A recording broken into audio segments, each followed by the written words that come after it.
এই মুহূর্তে মায়াপুরে কেন্দ্রীয় স্বরাষ্ট্রমন্ত্রী অমিত শাহ আপনারা দেখতে পাচ্ছেন সরাসরি সেই ছবি কলকাতা বিমানবন্দরে যখন নামেন এবং তারপর মায়াপুরে পৌঁছেছেন। পাশাপাশি এই মুহূর্তের ছবি এবং যখন কলকাতা বিমানবন্দরে পৌঁছন কেন্দ্রীয় স্বরাষ্ট্রমন্ত্রী অমিত শাহ সেই ছবি রেখেছি।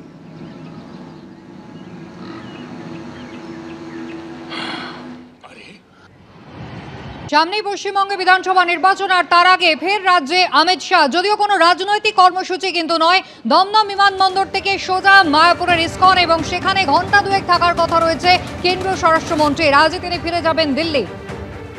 মায়াপুরে ইসকনের অনুষ্ঠানে যোগ দেবেন কেন্দ্রীয় স্বরাষ্ট্রমন্ত্রী অমিত শাহ। আর ইতিমধ্যেই রাজ্যে এসেছেন তিনি। 17 দিনের মাথায় ফের রাজ্যে কেন্দ্রীয় স্বরাষ্ট্রমন্ত্রী অমিত শাহ। 31শে জানুয়ারি তিনি এসেছিলেন রাজ্যে আর তারপর ফের আজ এলেন। যদিও কোনো রাজনৈতিক কর্মসূচি নয়, জনসংযোগও নয়, একেবারে তিনি যাবেন মায়াপুরে ইসকনের মন্দিরে এবং সেখানে ঘন্টা দুয়েক তার থাকার কথা রয়েছে। ফের কলকাতা হয়ে দিল্লি ফেরত যাবেন কেন্দ্রীয় স্বরাষ্ট্রমন্ত্রী।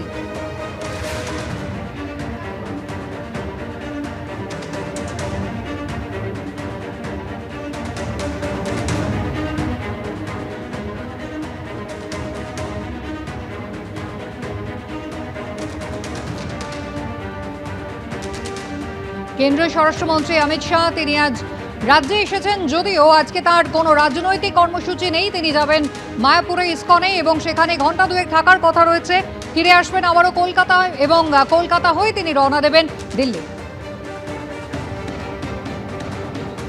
শিবাশিস মৌলিক সরাসরি আমাদের প্রতিনিধি রয়েছেন আমাদের সঙ্গে। শিবাশিস, কেন্দ্রীয় স্বরাষ্ট্রমন্ত্রী অমিত শাহ এই মুহূর্তে কোথায় রয়েছেন, কি তার কর্মসূচি? দেখো, এখনো পর্যন্ত যেমনটা আমরা জানতে পারছি তাতে কলকাতা বিমানবন্দর থেকে তিনি হেলিকপ্টারে মায়াপুরের পথে রওনা হয়েছেন।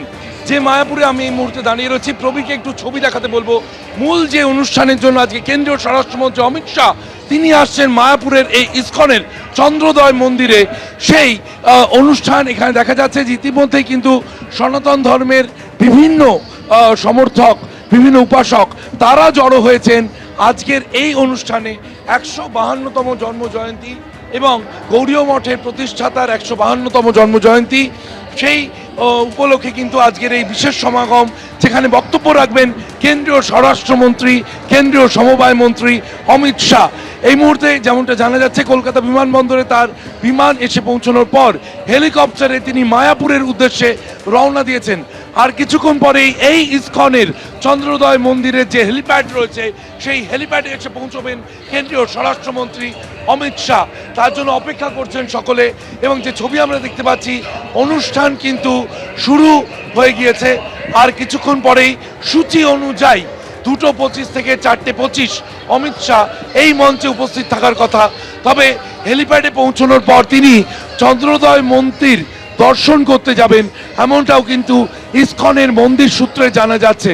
সার্বিকভাবে আমরা দেখতে পাচ্ছি যে অমিত শাহের জন্য কিন্তু এই ইসকনের মন্দিরে যারা সমর্থক রয়েছেন, যারা ভক্ত রয়েছেন, সেই ভক্তরা কিন্তু জড়ো হয়েছেন এবং কয়েক হাজার ভক্ত তারা আজকে এই মাঠে আজকে অপেক্ষা করছেন।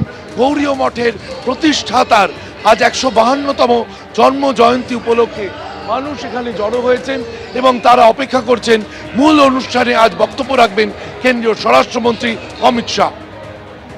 একেবারে শিবাশিস, তুমি আমাদের সঙ্গে থাকো। আর কিছুক্ষণের মধ্যেই কেন্দ্রীয় স্বরাষ্ট্রমন্ত্রী অমিত শাহ তিনি পৌঁছে যাবেন মায়াপুর ইসকনে। ঘন্টা দুয়েক তার থাকার কথা রয়েছে। মায়াপুর ইসকনের পক্ষ থেকে কি জানানো হয়েছে এবার দেখুন। আমাদের এখানে ইসকনে ক্যাম্পাসে যেহেতু প্রোগ্রাম হচ্ছে, তো আমরা SGBA কে পুরো সাপোর্ট দিচ্ছি, তারা এই প্রোগ্রাম করছে এখানে।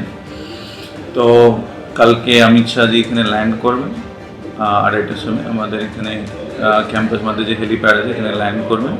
তারপরে উনি মন্দিরে দর্শন করতে আসবেন, দর্শন করে উনি স্টেজে আবার চলে যাবেন যে জায়গায় SGBA একটা পান্ডাল করেছে, যে জায়গায় উনি ভক্তি সিদ্ধান্ত সরস্বতী ঠাকুর সম্বন্ধে ওনার গুরু মহিমা কীর্তন করবেন। তারপরে উনি মায়াপুর থেকে চলে যাবেন।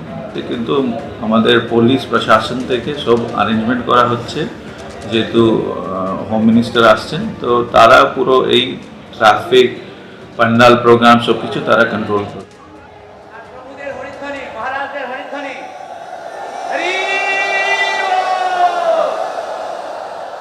সেই রকম আর কিছুক্ষণের মধ্যেই মায়াপুরে পৌঁছে যাবেন কেন্দ্রীয় স্বরাষ্ট্রমন্ত্রী অমিত শাহ। 2:25 থেকে 4:25 সেই তার থাকার কথা রয়েছে, ঘন্টা দুয়েক তিনি এখানে থাকবেন। আর ইতিমধ্যেই প্রচুর ভক্তরা তারা কিন্তু জড়ো হয়েছেন। কেন্দ্রীয় স্বরাষ্ট্রমন্ত্রী অমিত শাহ তাঁর এই মায়াপুর সফরকে কটাক্ষ করেছেন তৃণমূল সাংসদ মহুয়া মৈত্র। शाह जी हमारे इलाका में, हमारे क्षेत्र में आ रहे और मायापुर इस्कॉन मंदिर जा रहे। मैं उन्हें स्वागत करती हूँ। और मेरा सिर्फ एक ही प्रश्न है, एक ही सवाल है कि अमित शाह जी, आप और मोदी जी हमें भूल क्यों जाते हैं? हम तो आपसे बहुत ही प्यार करते हैं, तो आप जरा फ्रीक्वेंटली आया कीजिए। सिर्फ वोट के माहौल पे, वोट के 1 महीना पहले, 2 महीना पहले आने से हमारा दिल नहीं भरता है। आप अगर ऑल द ईयर टाइम आइएगा तो हमारे को बहुत खुशी होगी। और हम चाहते हैं कि आप वोट के बाद भी आइए। जितने मंदिर है सब मंदिर में एक बार माथा टेक के जाइए, क्योंकि इस बार जो आपकी लड़ाई है ना बंगाल में, उसके लिए अगर सब देव देवता भी आपको आशीर्वाद करे, आप उसको पार नहीं करेंगे। রাজ্যে অমিত শাহ কেন্দ্রীয় স্বরাষ্ট্রমন্ত্রী আর কিছুক্ষণের মধ্যেই তিনি মায়াপুরে ইসকনের মন্দিরে পৌঁছে যাবেন। যদিও আজকে কোনো রাজনৈতিক কর্মসূচি তার নেই। এদিকে ভোটের আগে বিজেপির রথযাত্রা, প্রধানমন্ত্রী আসছেন, কোচবিহারে থাকবেন মোদি, নরেন্দ্র মোদি তিনি থাকবেন কোচবিহারে। শেষ ব্রিগেডের জনসভায় ভোটের প্রচারে ফের রাজ্য জুড়ে রথযাত্রায় নামছে বিজেপি। কোচবিহার থেকে রথযাত্রায় অংশ নেবেন প্রধানমন্ত্রী নরেন্দ্র মোদি। 5 কিংবা 6 মার্চ কোচবিহারে আসতে চলেছেন প্রধানমন্ত্রী।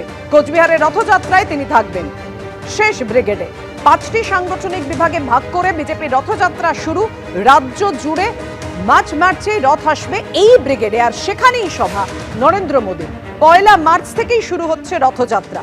তারপরে দলের জন্য বিরতি থাকছে 13, 14 কিংবা 15ই মার্চ ব্রিগেডে প্রধানমন্ত্রীর সভার প্রস্তুতি, এমনটাই সূত্রের খবর।